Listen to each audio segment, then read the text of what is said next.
Hello everyone, I hope all of you are doing well. So this is your host Kaushal, and I'm back with yet another book review. It's not a big review today. It's a very small book that I will talk about.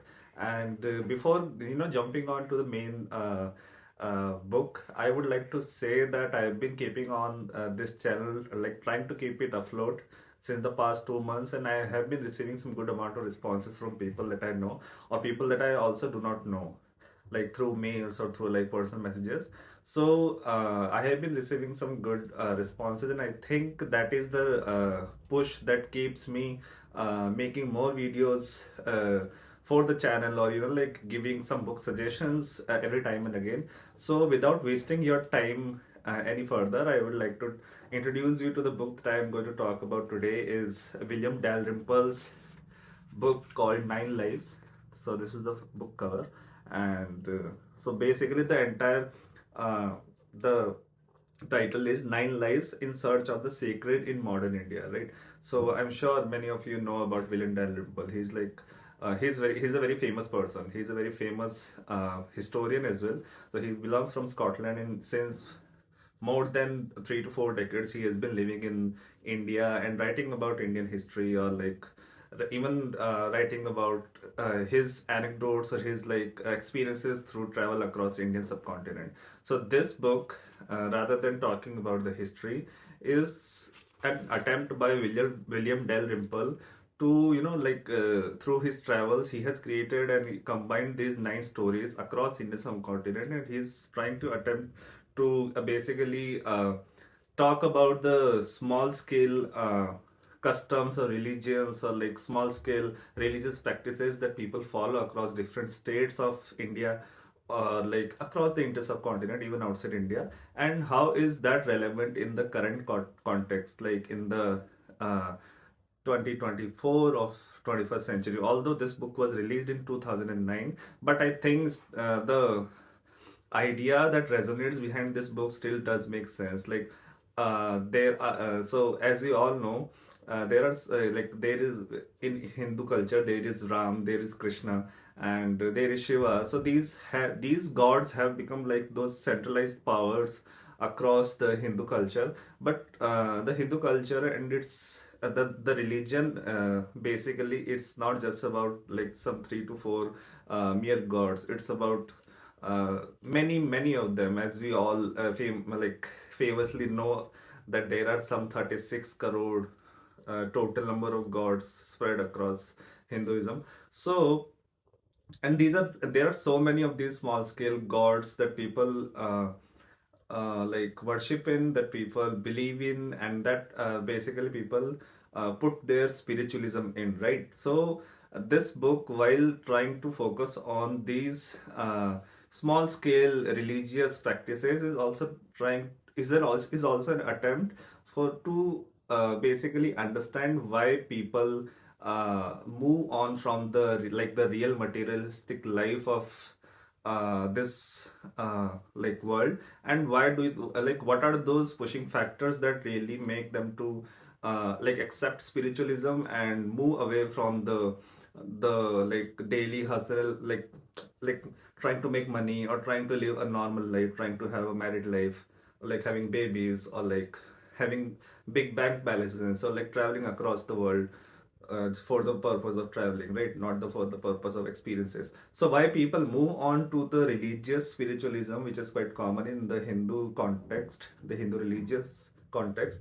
So why people move on to that? So this book basically starts when Dalrymple explains that during one of his travel to the famous Kedarnath trek, so he was going to the main shrine of Kedarnath, and on the way he met this sannyasi whose name was Ajay Kumar. Apparently, this sannyasi was an MBA degree holder from Patna University, and through his talk with Ajay Kumar, Dalrymple tries to imbibe the fact that what are those restraints that materialistic life put upon a person, and how a person, like, what are those motivating factors that a person moves away from those restraints and those materialistic desires and move on towards and spiritualistic life where they feel that everything is possible somehow, nothing is impossible anymore. So which basically uh, comprehends towards living a better life rather than living a life. So even somebody who's like an MBA degree holder who moves on to accepting sannyas. So this book, the preface of this book starts from this particular anecdotal incident of Dalrymple's interaction with Ajay Kumar, and then suppose that interaction, the book tries to delve deep into answering some interesting as well as important questions. And I quote, and it goes as, what does it actually mean to be a holy man or a Jain nun, a mystic or a tantric seeking salvation on the roads of modern India as the Tata trucks thunder past? Why does one individual embrace armed resistance as a sacred calling, while another devoutly practices ahimsa or non-violence? Why does one thinks he can create a god while another thinks that God can inhabit him? How is each specific religious path surviving the changes India is currently undergoing? Does India still offer any sort of real spiritual alternative to materialism, or is it now just another fast developing satrap of the wider capitalist world? So, as I've already mentioned, the first aspect of this book tries to delve deep into explaining why people become spiritualistic, why do they accept spiritualism and leave the materialistic life behind, using those smaller religious anecdotes. And the second aspect basically tries to talk about how these small scale religious practices or like customs are surviving in the 21st century India, where India is rather developing in a very rapid manner economically or like infrastructurally, financially. So among the scale of those centralized idols such as Shiva, Krishna, or Rama, how does these small scale religious gods or deities or even practices are keeping afloat in this 21st century? So these two aspects are the major themes that are covered in this book. So as the title mentions, nine lives. So these nine stories, which belongs from different sets of societies or like religions, are Dalrymple's personal experiences and personal travel experiences with people, and he writes them in a very beautiful and a very holistic manner. So to tell you the names of those small scale religious practices, a few of them goes as the Jain nuns, which are living in Karnataka. Then there are some. There is this chapter called Daughter of Yellamma, which basically talks about the prostitutes living in northern Karnataka region and how do they worship the Yellamma goddess, which is like a local deity. There is another chapter which talks about staptis, the idol making caste in Tamil Nadu.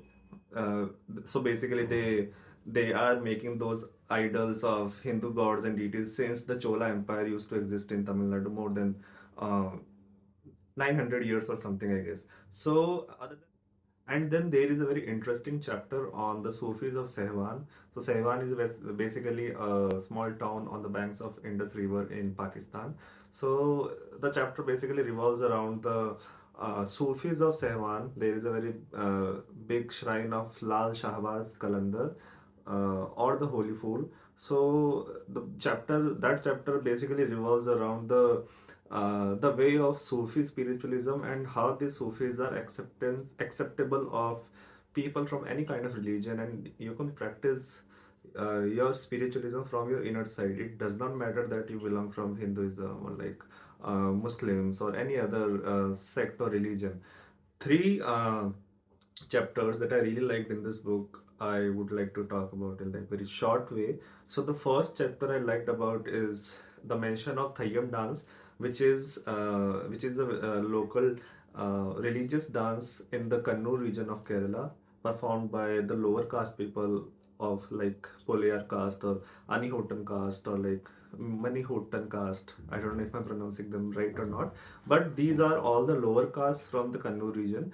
And uh, Thayyam is a local festive dance which is organized to please deities, and how these deities are, like they how they bless people to make good with their harvest or make good with their lives and everything. So these deities range from some um, pure animal deities to like blood-sucking bakshis. And so this chapter explains very beautifully about how Brahmins, the superior caste from the society, perceive these lower caste people performing thayyam. So like on the day when they are performing thayyam, even Brahmins will put their head down in front of these deity possessed people under who are basically spellbound under the dance of thayyam. So the chapter holistically covers the caste oriented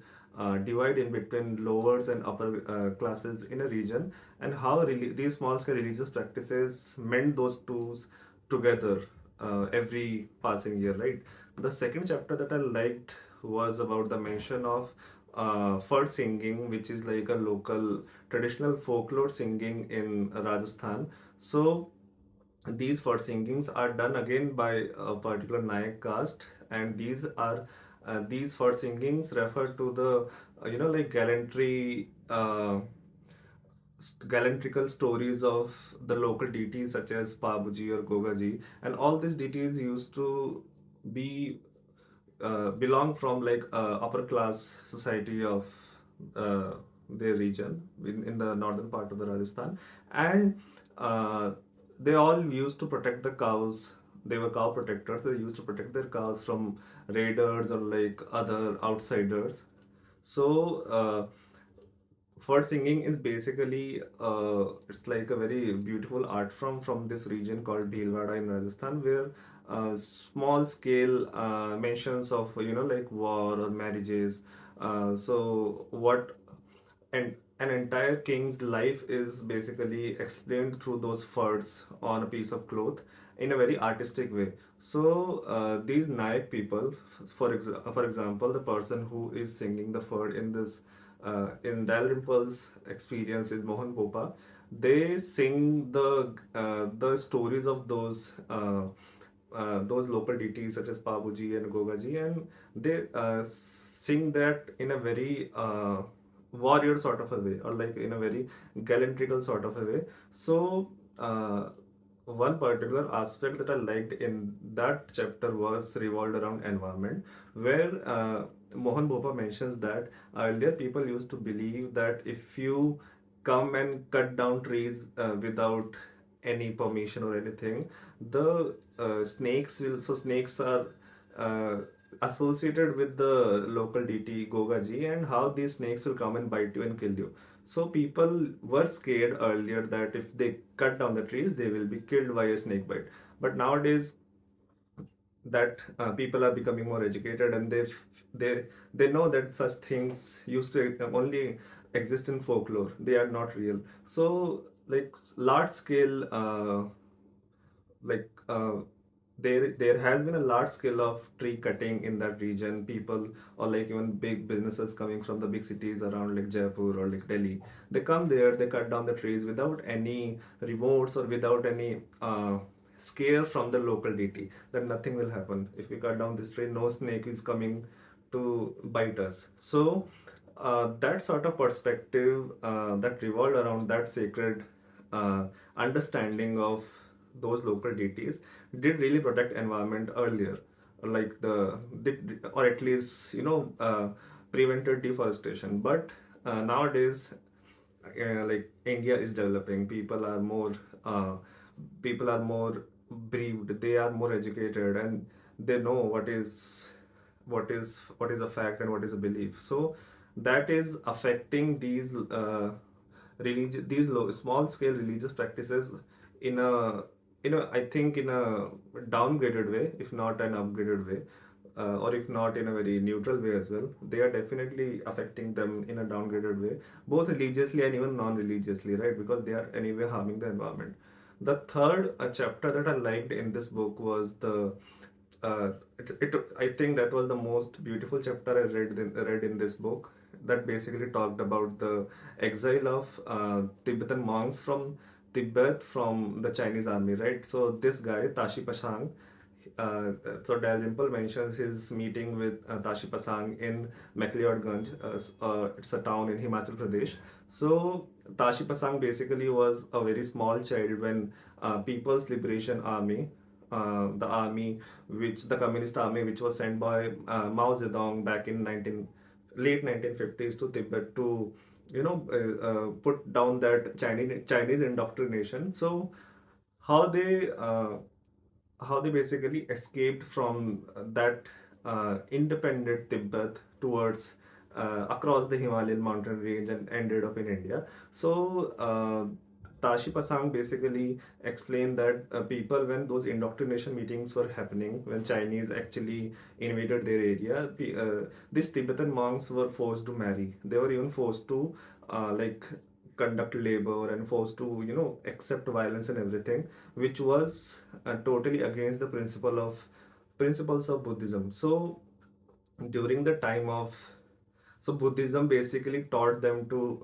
accept non-violence and accept total spiritualism from your inside and outside both, and do not think or do not act bad for anyone around your surroundings. But those times were tough for people, like for those Buddhist monks living in uh, Tibet, and some of them who actually successfully escaped from Tibet to India. So the chapter basically explains that there was a time when Tashi Pasang, he was forced to accept violence. He was there was a way that he could renounce his Buddhist learnings and actually accept violence against Chinese, so that they can save their land, so that they can save their heritage, and say they can save their culture and religion from those invaders.